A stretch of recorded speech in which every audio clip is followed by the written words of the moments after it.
You're in math class and your test starts in 10 minutes.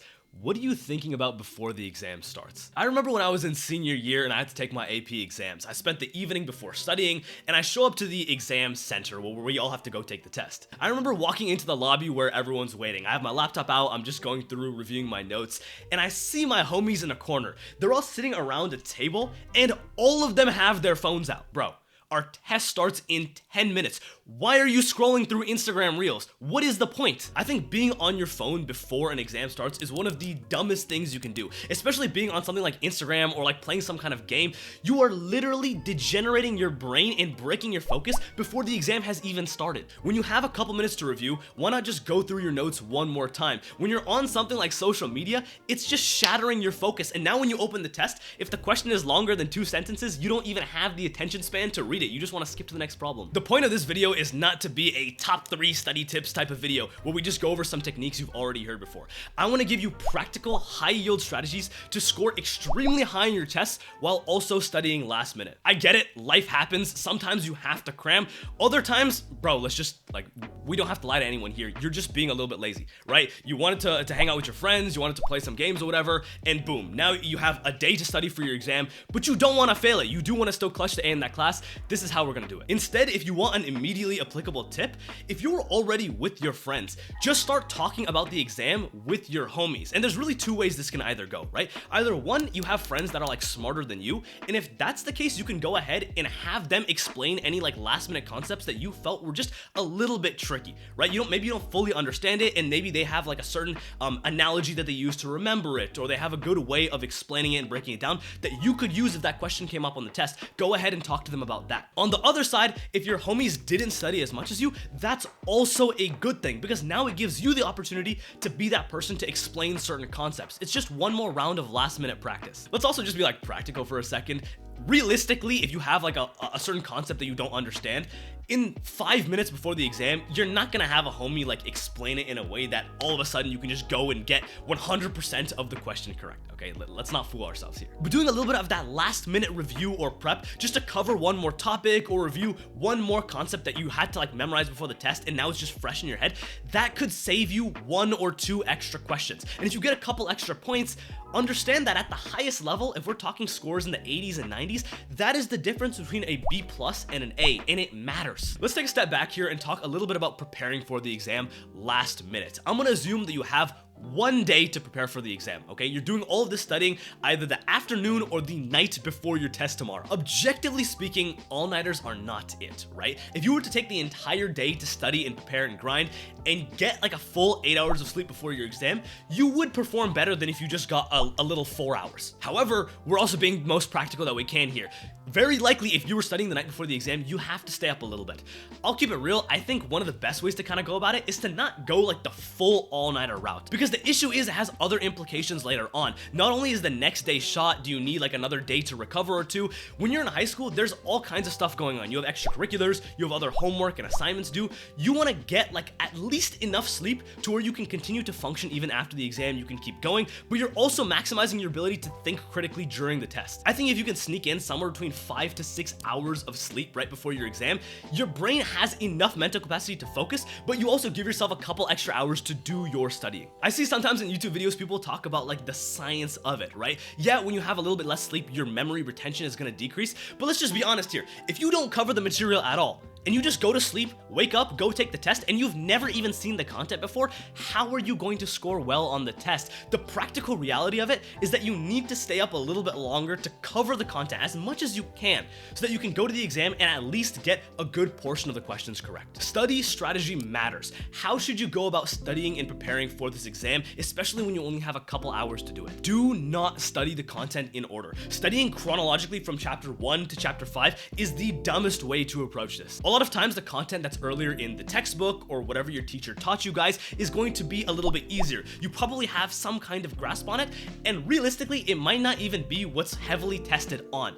Instead, you want to prioritize the topics that you don't know and that are going to be highly tested. If you have at least a basic level of understanding of the concepts, skip ahead to the hardest concepts and start studying there. When you have the energy, you're better off trying to learn the more complicated subject material, and then as the night progresses and you're going through the rest of the content, content. Eventually, when you start to get like a little bit tired and it gets kind of late, right? You're pushing 1, 2, 3 a.m.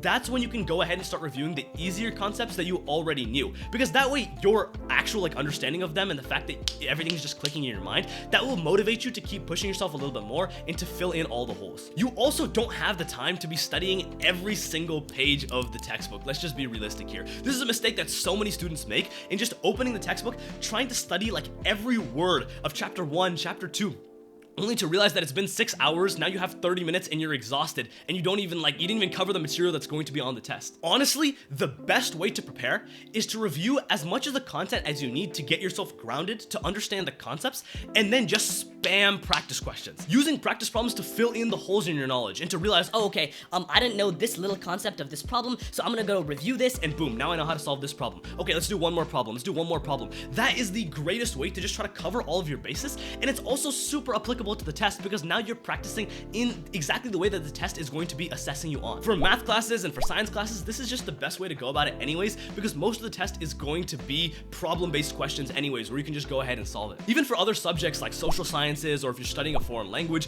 going through the practice questions, going through flashcards, making sure that you have that active recall and you genuinely know the content, that's gonna be the best way to plug in all those different holes in your memory. If you can get a practice exam from your teacher, that's fantastic. And I honestly recommend that you follow that practice exam the best that you can. You go ahead and you do some studying, you do a couple problems from the practice exam. By the end of your study session, your goal should be to have finished that practice exam in its entirety. Sometimes if your teacher doesn't even give you like a practice test, you can voice that like concern in class. You can raise your hand and ask if they have some kind of material for you to do that extra prep with that's relevant to the test. And if a lot of kids in your class like reciprocate that same idea, high school teachers are usually pretty nice, okay? They might even go ahead and put together like a last-minute study guide for you or something to help you just get that extra review in.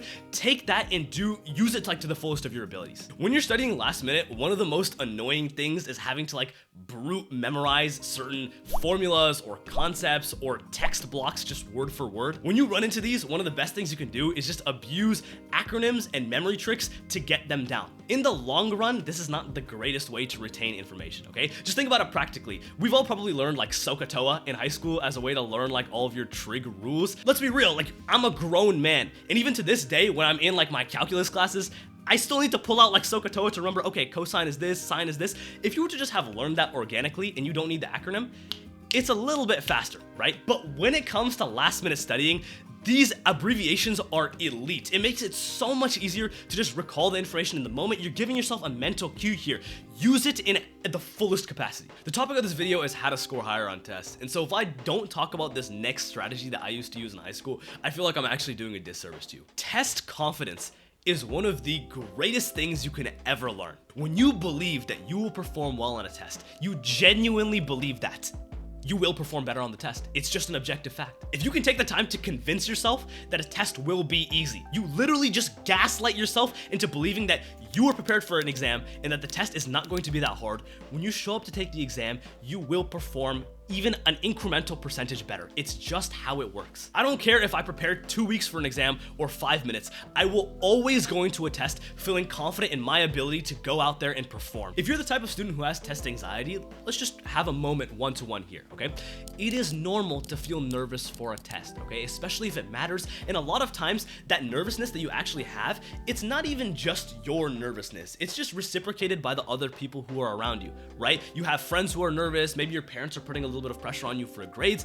That's understandable. And in some ways, that little bit of nervousness is a good thing, because when the adrenaline spike hits during the test, you're more focused, you're not getting distracted, you have more energy to go out there and put your best foot forward. However, if you can get to a stage mentally where you set aside that anxiety, even if you feel that little bit of nervousness, but in your mind, you're telling yourself that you believe in yourself. You got this. You're going to go out there and you're going to get that 100. You're going to get that A. You consistently tell yourself that, and when you're around your homies, I don't care what they say. I don't care if they're like, oh, Pratik, the test is gonna be hard. I don't know if we're gonna be able to do it. Yeah, I don't know about you, bro, but me, I'm gonna go out there and get the grade that I want, okay? When I was in like my second semester of senior year in high school and things don't really matter, I would reach the stage mentally where I would literally just review my notes once and with full confidence show up to exams and get hundreds. It's not even like I was studying like that, but on those multiple choice questions, I felt so confident in my answers that I would literally just bubble in what I believed to be like the right answer and keep it pushing. I felt like I was Isaac Newton. Obviously take the time to study and prepare for your exams,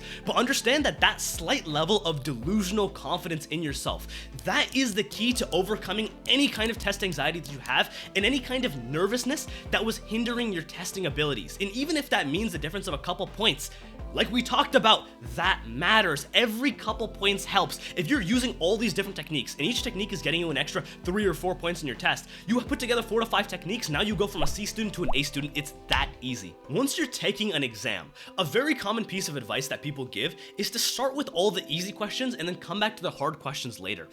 I think that this advice is reasonable, but only to some extent. If you think about it very practically for a second, if you're taking a longer exam, right? An exam that's, in my high school, exams would be like an hour and a half. Sometimes they go up to 2 hours long. If you're taking an exam that's 2 hours long and you save all of the hard questions for the last half an hour of the test, sure, you were able to maximize the easy points that you can get. But right now, you're still only at like a C or a D. You're probably gonna get a 60 or 70 if you ended the test. And you have no mental energy to go start on the problems that are genuinely difficult. If you're studying last minute, you're mentally a little bit fatigued, the material has not set in that deep into your brain, your test taking technique needs to be slightly different in order to account for this. I think a much better way to approach your exams is to open up the test, start by answering a couple easy questions. And we do this just to build your confidence and to pick away at the exam, right? Okay, boom. Now at least we have a foot in the door. You've answered 10 or 15% of the questions.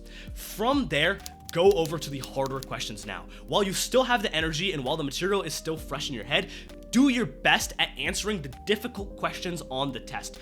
Once you get through those and now you're feeling a little bit more tired, but you're also kind of in the flow of things, you can go back and answer the remaining easy multiple choice or true false questions or just the easy short answer questions in general. This strategy helps support you mentally so you don't feel like demoralized taking the test, or you're not like sitting in the exam actually calculating what grade you're gonna end up getting. And at the same time, it's just like very, very practical given the way that we studied. Within that like hour and a half of the exam, honestly, if you were just studying like right before the test, the material is gonna start slipping your brain. So why not go through like the harder questions that you actually wanted to use that material you just studied for first, so that you can get it all down onto paper and then go to the easier questions that you actually know how to answer. The next time you have an exam in school, study smart and walk into your exam with confidence and see what it does to your grades. Thank you all so much for watching. I have more study videos in the vault, so if you want more tips or any kind of specific advice, let me know in the comment section below. This has been Pratik. Peace.